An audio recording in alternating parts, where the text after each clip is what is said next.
My sister stole my business and told everyone I was too stupid to run it. 3 years later, she tried to sue me for $4 millions. But when I placed a flash drive on the judge's desk, her eyebrows shot up. Then she leaned forward and said, "Do they realize what's on here? I, 32M, built my software company from scratch in my parents' garage, spending 3 years coding 18-hour days while my older sister climbed the corporate ladder at a tech firm downtown. When my platform finally took off and I needed someone I could trust to handle operations, she quit her job and joined me. 6 months later, she walked into my office with our parents and a lawyer, handed me termination papers, and told me the board had voted me out for gross incompetence. The board was her, our father, and two of her former colleagues I'd hired on her recommendation. I stood there holding those papers while she explained how someone with my limited business acumen was dragging down the company's potential, how investors were concerned about my leadership, how this was best for everyone. Our mother wouldn't look at me. Our father said I should be grateful they were offering a small severance instead of nothing.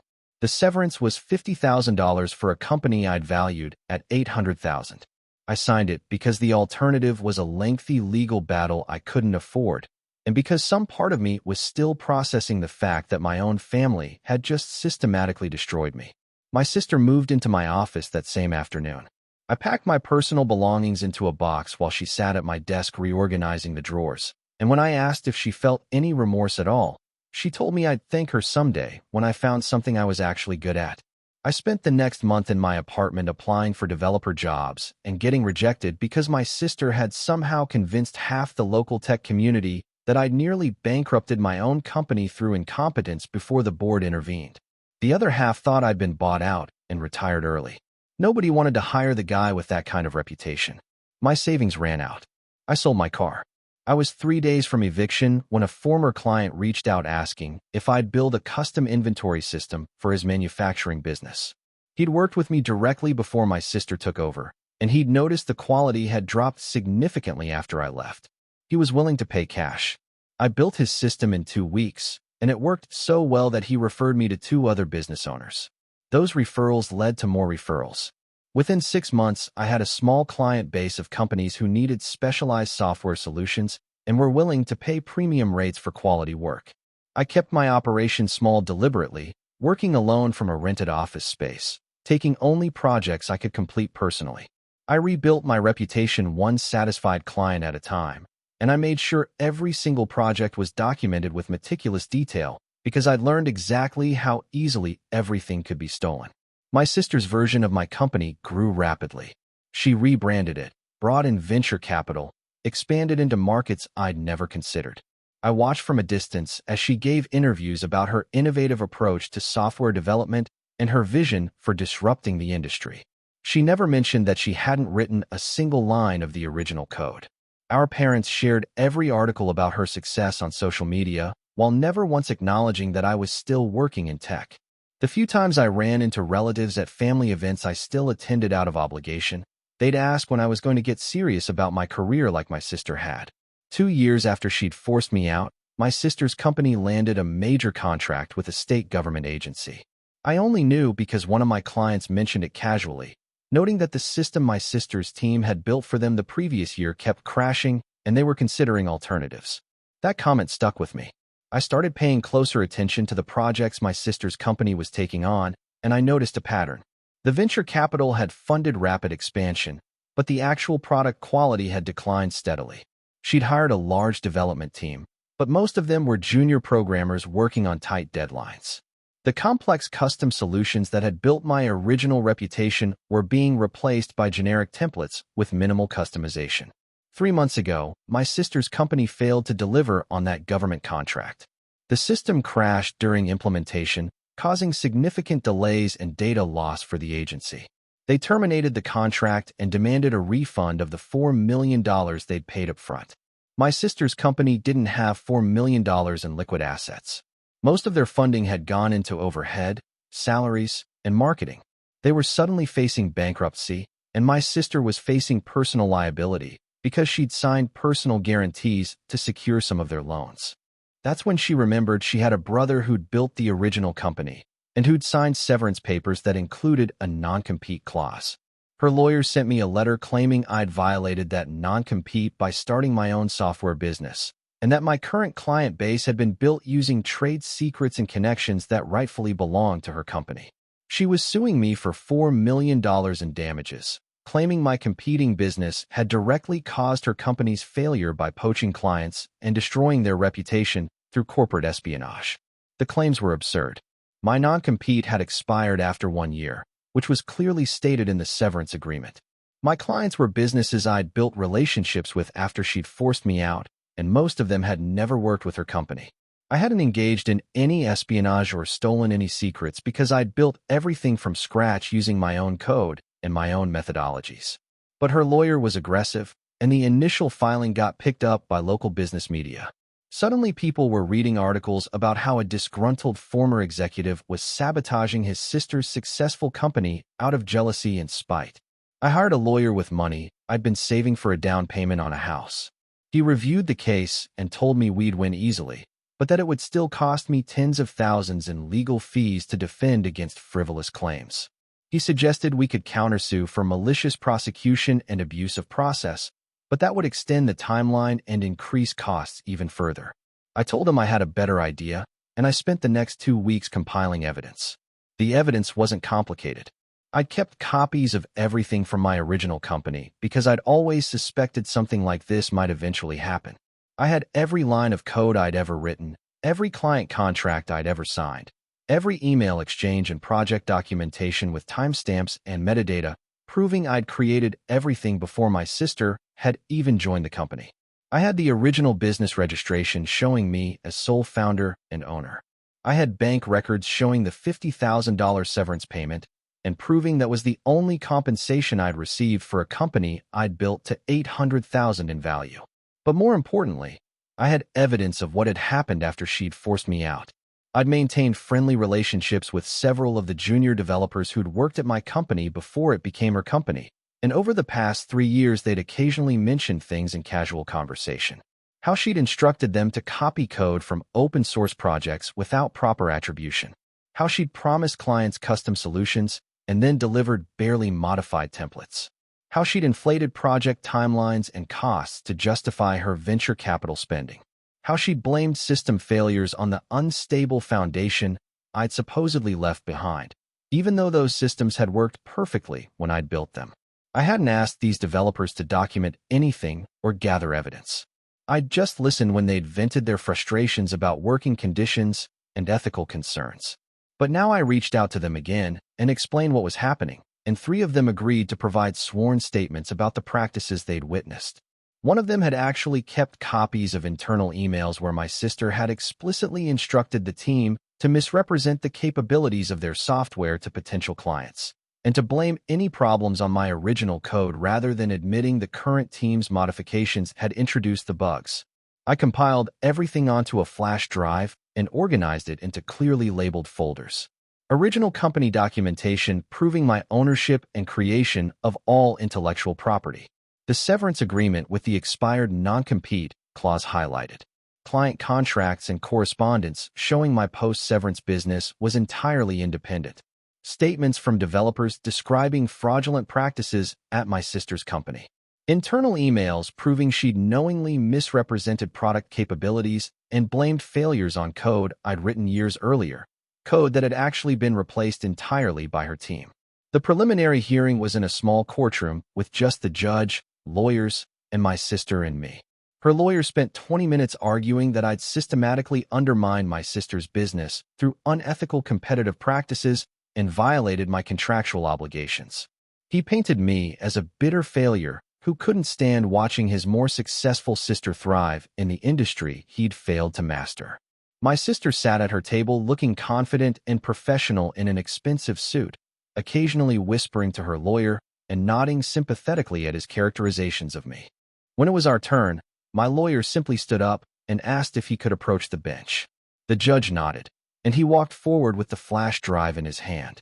He placed it on her desk and explained that it contained comprehensive documentation disproving every claim in the complaint, as well as evidence of fraud and misrepresentation by the plaintiff's company.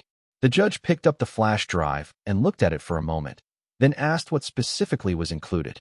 My lawyer provided a detailed overview of the contents, folder by folder, while my sister's face gradually changed from confident to confused to pale. The judge inserted the flash drive into her computer and started opening files. She read for several minutes in silence. Then her eyebrows shot up, and she leaned forward in her chair, looking at my sister and her lawyer with an expression of disbelief.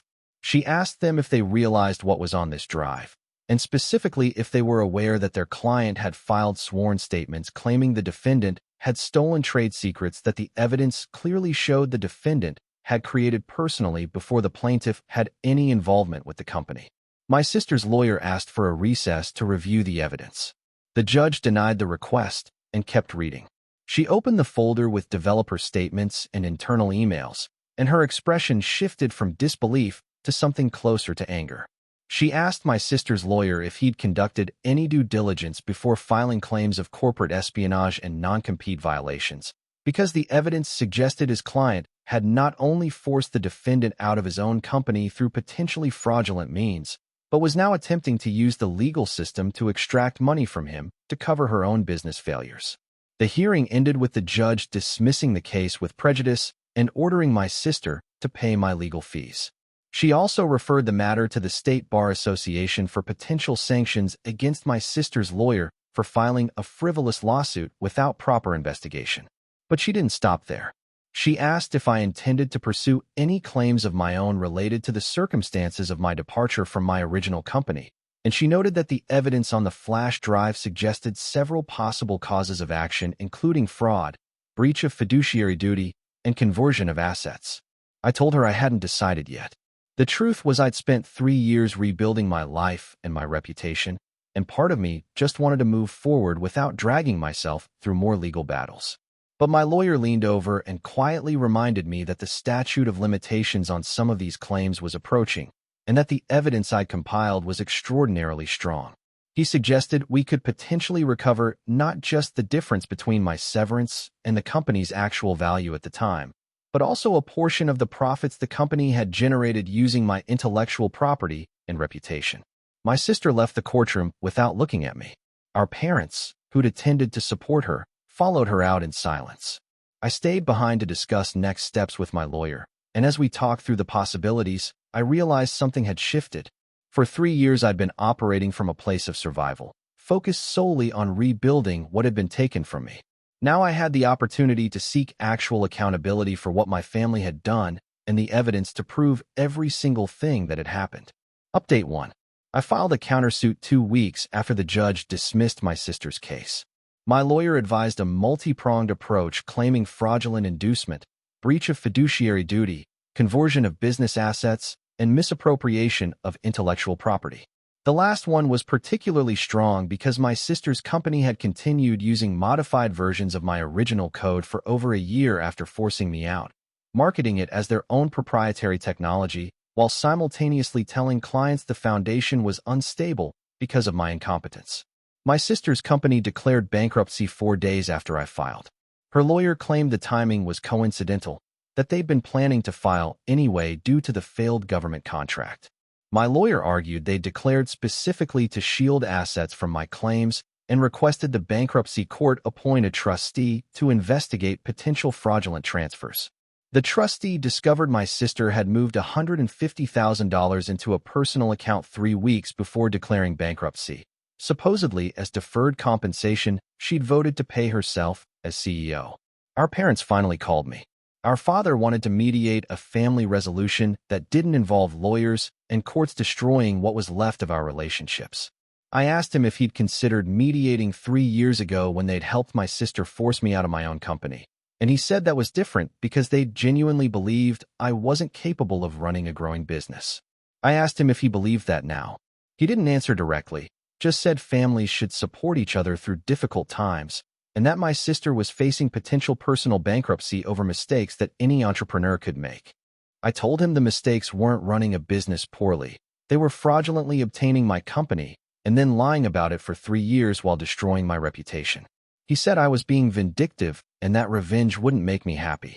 I told him I wasn't seeking revenge. I was seeking accountability, and I ended the call. The three developers who'd provided statements for the preliminary hearing agreed to serve as witnesses in the civil case. Two of them had left my sister's company by that point, frustrated with the ethical issues and the toxic work environment. The third was still employed there, but had documentation of everything he'd witnessed, including emails where my sister had instructed him to testify that certain system failures were caused by my code rather than recent modifications. He'd refused and had been written up for insubordination. His statement included screenshots of those emails and the disciplinary documentation. My lawyer also subpoenaed records from my sister's venture capital investors and discovered that her pitch deck had included case studies of successful projects that I'd completed before she'd forced me out, presented as examples of her team's capabilities. She'd never disclosed that those projects had been completed entirely under my leadership, or that the team composition had changed completely after my departure. The investors had made their funding decisions based partially on a track record that wasn't hers. The civil case settled 3 months later. My sister's insurance covered most of it because her lawyer had failed to disclose the policy when initially claiming she couldn't pay damages. The settlement amount was enough to cover my legal fees, compensate me for the difference between my severance and the company's actual value when she'd forced me out, and provide additional damages for the reputational harm and business losses I'd suffered while she was spreading false information about my competence. The settlement included a mandatory public statement from my sister acknowledging that I had created and built the original company entirely on my own, that she had not disclosed my contributions when marketing the business to investors and clients, and that her previous characterizations of my business abilities had been inaccurate. The statement was posted on her company's website and social media accounts before the bankruptcy proceedings finalized. My sister moved to a different state after everything concluded. Our parents sold their house and downsized, partially because they'd co-signed some of her business loans and were facing financial liability. They never apologized for their role in forcing me out, but they stopped sharing articles about entrepreneurship and success on social media. The few extended family members who'd asked when I was going to get serious about my career stopped asking questions altogether. My business kept growing steadily. I hired 2 employees, both experienced developers who appreciated working in a small operation focused on quality over rapid expansion. Several of my sister's former clients reached out asking if I could rebuild systems that had failed after being modified by her team. I took on a few of those projects, and I made sure the work was excellent because reputation matters more than revenge ever could. The flash drive is still in my desk drawer. I never needed to use most of what was on it because the case settled, but I keep it as a reminder that documentation matters, that truth matters, and that building something real is always better than stealing something and pretending it's yours. My sister spent 3 years running a company she didn't build with money she didn't earn, and she lost everything. I spent 3 years rebuilding from nothing, and I still have everything that actually matters.